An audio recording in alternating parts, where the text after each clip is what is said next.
আর guys এখানে আমরা আরেকবার পিজ্জা তৈরি হবে। তো এর মধ্যে দিয়েছি টক দই, খাবার সোডা আর হচ্ছে রিফাইন তেল আর নুন আর হচ্ছে পিজ্জা একটু মশলা দিয়েছে। এটা দিয়ে এখন মিশিয়েছে, এরপরে কিছুক্ষণ জন্য লাগবে, তারপরে পিজ্জা তৈরি করবে। তো গাইস এবারে আমাদের সামনে ফেলে দিয়েছে, আমাদের ট্রাই করেছে ডবল করে পিজ্জা দিবে, একটাই করবে ডবল করবে। দেখতে পাচ্ছেন কি সুন্দর লাগছে। 30 মিনিট পরে ঢাকা থাকলে তারপর তৈরি করবেন বন্ধুরা। এবারে দেবে এটা।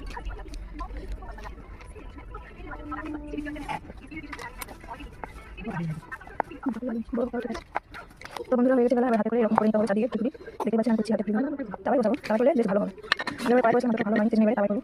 দেখতে পাচ্ছেন আমি ভালো করে এটা করে নিয়েছি হাতে করে। এরপরে এখানে চিজ দেবো, খানা করবো আগে। দেখুন বন্ধুরা দারুণ একটা পিজ্জা হবে, এটা হবে খানা করবো চামচ করে ভালো হবে। হ্যাঁ টুকরো করবো, এরকম ভাবে করতে হবে বন্ধুরা। এবং টুকরো করে চারদিকে পিজ্জা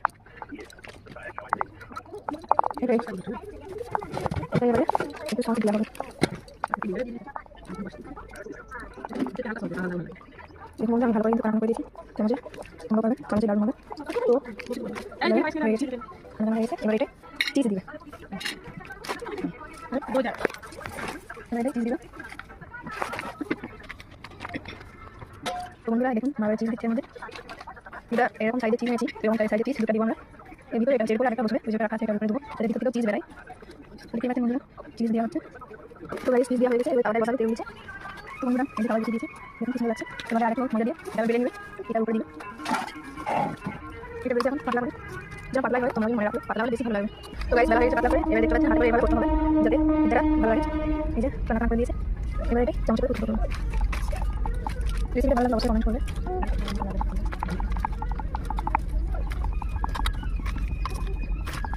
তো আমি ডুব করে নিয়েছি, এবারে এটাকে ওর উপরে দিয়ে বসাবো, এর উপরে বসাবো এবারে। তো গাইস এর মধ্যে বসিয়ে দিয়েছি, এবারে হোয়াইট সস দিবে, পিজ্জা সস, ওখানে বলে দিবে পিজ্জা সস। হ্যাঁ দিয়ে তো দেখতে পাচ্ছেন এর ভিতরে চিজ দিয়ে আছে, এবার উপরে সস দিচ্ছি। এবার এটা চামচ করে ভালো করে মেখে নিতে হবে চারদিকে, এইভাবে একটা চামচ করে করবে, আর যাই হোক একটা চামচ হোক চাকুর মিশিয়ে করবে ভালোভাবে। এবার চারদিকে মিলিয়ে দিলাম সসটাকে, চারদিকে একটু যাই।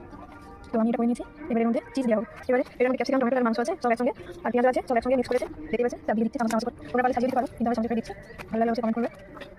তো গাইস দেখতে পাচ্ছেন আলু সব হয়ে গেছে, এবার এর মধ্যে চিজ দিবে, তারপরে দেখতে পাচ্ছেন তারপর রেডি করেছে, এবার চিজ দিবে উপরে। তো গাইস এবার দিতে চিজ এর উপরে, আর দিতে দিচ্ছে, এবার উপরে দিচ্ছে, ভালো লাগলে অবশ্যই কমেন্ট করবে। তো গাইস চিজ দেওয়া হয়ে গেছে, দেখতে সুন্দর লাগছে দেখতে। এবার এটা বসাবে, তবে গ্যাস লো বসাবে, কম করে বসতে হবে, 30 মিনিট অবধি হবে, কম করে রেখে দিবে, বেশি জোরে গ্যাস লাগার দরকার নেই, একবার কম করে দিবে। তো গাইস দেখুন গ্যাসটা কম করে বসে দিয়েছে, পিজ্জা বসে দিয়েছে, পিজ্জা হচ্ছে, এবার উপরে ঢাকা দিয়ে দিবে, দেখতে পাচ্ছেন গ্যাসটা আছে কিন্তু জ্বালিয়ে হবে, এবার উপরে ঢাকা দিয়ে দিবে। তো গাইস দেখতে পাচ্ছেন এখন হচ্ছে একটু ঢাকা খোলা আছে, তখন একটু বানানো ভালো, আর এই 30 মিনিট অবধি রাখতে হবে, বেশি 15 মিনিট হবে, আর 15 মিনিট রাখতে হবে, তোমরা যদি বানাও ভালো লাগলে অবশ্যই কমেন্ট করবে।